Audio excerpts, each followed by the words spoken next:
Today I happened to be asked a question from a long-time friend, and he was like, what really determines our lives? Well, apparently I'm not okay because I'm having flu and cough, but flu and cough are minor things to stop me from helping my long-time friend and generally to the whole world. And I know there are thousands of people out there running here and there with the same question, looking for the answers. Now, sometimes we tend to look in the clouds for what is lying on our feet. At times we tend to look for answers from a far distance, yet in reality, the answers we are looking for are so close or even within us. Now, this is interesting. The only thing which determines our lives is found within us, and that's our mind. Whatever we do, whatever we think, it's the mind to tell us what we can and what we can't. That's why you either decide to accomplish or not to accomplish something significant in your life. Even if you hear testimony from people who've been in the same similar situation that you're in right now. That's why what may be right to you may seem wrong to someone else. And that's why what may make sense to you may make no sense to someone else. It's the mind to tell us what to love and what to hate, what to like and what to dislike. It has come to my notice that the mind is the most cruel thing I have ever seen or have ever had in my life. It will always give you that feeling of what you deserve.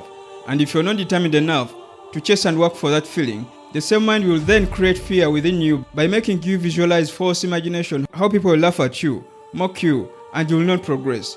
And in the end, if you're not strong enough to fight back to get what you deserve, you'll end up letting go. I believe everyone has ever been fired up by the burning desires of what you want to have, what to do, and what you want to be in your life.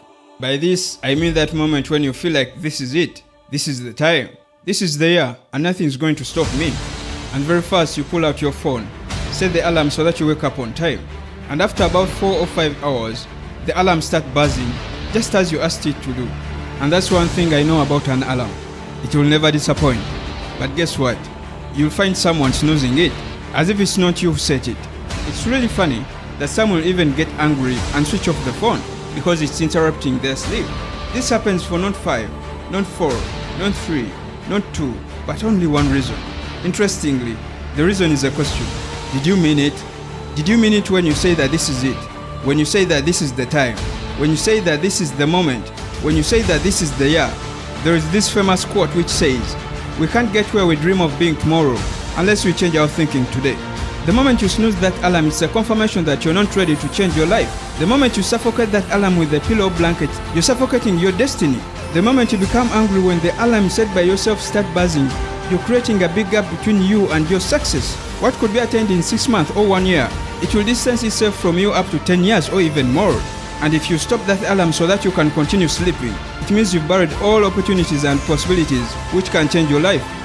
I believe that each one of us is different in his own way. That's why my focus has always been on what I want for my life based on my own values and life experience. I have a quote which says, everyone is different, but if you don't show what makes you different from others, you'll have given others the authority to compare you to anyone or anything they want. Currently, I'm living with different kinds of people, different nationalities, thinking, and different behaviors. One day, one guy asked me why I sleep at 12 and wake up at 5. In other words, why I sleep late and wake up early. My reply was very simple. I told him my dreams are too big. They don't allow me to sleep for more than 6 hours. And because they are too big, I no longer need an alarm to remind me that it's time to wake up. I don't need the alarm to remind me that this is the moment. Don't need the alarm to remind me that this is the year. Don't need the alarm to remind me that I'm different. It's the bells of my dream, the bells of my future, the bells of my destiny, which ring inside my head. And by the time they ring, they find me awake, feet on the ground, ready and prepared to continue what I started with zero remorse.